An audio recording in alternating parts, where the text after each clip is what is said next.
अस्सलाम वालेकुम स्टूडेंट्स, कैसे हैं। आज का हमारा टॉपिक है सीरीज़ पैरेलल। ठीक हो गया। सीरीज़ और पैरेलल में हम डिफरेंस देखेंगे। सीरीज़ सर्किट्स ऐसी सर्किट्स होती हैं जिसमें हर ब्रांच में करंट सेम होता है, हर रजिस्टर कह दें जो भी कह दें उसमें करंट सेम होता है और हर रजिस्टर के क्रॉस वोल्टेज ड्रॉप होते हैं। ठीक हो गया।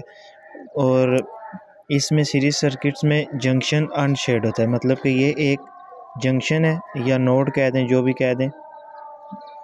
ये इसमें कोई और ब्रांच आ जाए, फॉर एग्ज़ाम्पल हमने ये एक ब्रांच ऐड कर दी है इधर, ये तो ये हो जाएगी हमारे पास ये जंक्शन शेड हो जाएगा। तो इसमें सीरीज़ सर्किट्स में ये होता है कि जंक्शन शेड नहीं होना चाहिए।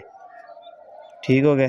जंक्शन शेड होगा तो ये सीरीज़ सर्किट्स नहीं रहेगी। अब ये सीरीज़ सर्किट्स है, इसमें करंट सेम है और वोल्टेज हर ब्रांच के क्रॉस डिवाइड है। और हमने इसमें करंट फाइंड करना हो, हमें वोल्टेज और रेजिस्टेंस गिवन हो तो ओहम लॉ लगा के करंट फाइंड कर सकते हैं।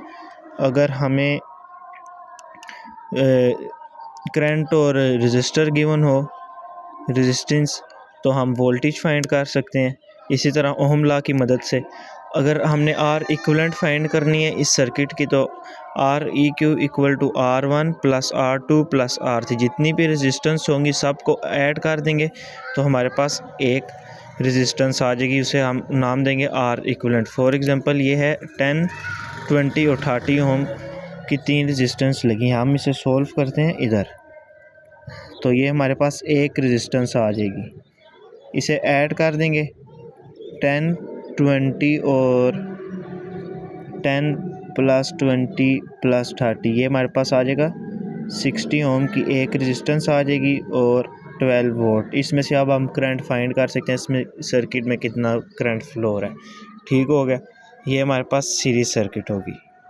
अब हम देखते हैं आगे पैरेलल सर्किट। अब हमारे पास आ गई हैं पैरेलल सर्किट्स। पैरेलल सर्किट्स ऐसी सर्किट्स होती हैं जिसमें रजिस्टर दूसरे रजिस्टर के साथ एंड टू एंड कनेक्ट होता है, मतलब कि जो रजिस्टर हैं उनके दोनों टर्मिनल दूसरे रजिस्टर के साथ एंड टू एंड कनेक्ट हो। मतलब कि एक ये है और एक ये। एंड टू एंड का मतलब दोनों के जो टर्मिनल हैं, ए टर्मिनल ए और ये बी, हमने ज्यूम के इन दोनों के जो ए टर्मिनल और बी टर्मिनल जो है वो दोनों कनेक्ट हो एक दूसरे के साथ, तो इसे पैरेलल में हो जाते हैं। ये इसके साथ एक और लगा दें तो ये तीनों रजिस्टर पैरेलल में हो जाते हैं।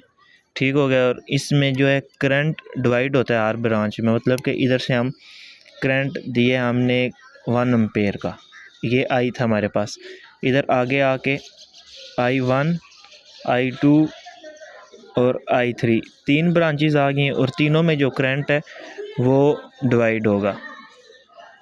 जैसे कि पीछे हमने देखा था सीरीज सर्किट्स में करंट सेम रहता था और इसमें करंट डिवाइड हो जाएगा।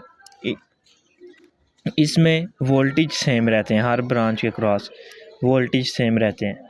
इसके आर इक्विवेलेंट फाइंड करने के लिए हमारे पास formula 1/R equivalent equal to 1/R1 plus 1/R2 plus 1/R3।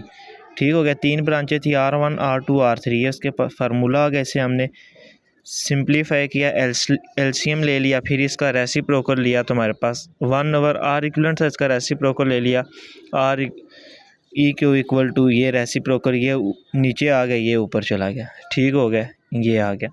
और इसमें जो है वोल्टेज होते हैं ना, VT, जो टोटल वोल्टेज होते हैं वही V1 equal to V2 equal to V3, और जो करंट होता है IT equal to I1 plus I2 plus I3।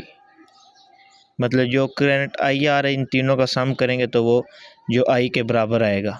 जो हमारे पास करंट हमने 1 एम्पेयर इंज्यूम किया था इधर, मतलब कि 1 एम्पेयर करंट I है, वो आगे तीन ब्रांचेस लगी हैं, तीनों में डिवाइड हो रहा है। कुछ 0.2 इधर आ रहा है, 0.4 इधर आ रहा है, 0.4 इधर आ रहा है, इस तरह करके जो इन सब को ऐड करेंगे तो हमारे पास I आ जाएगा।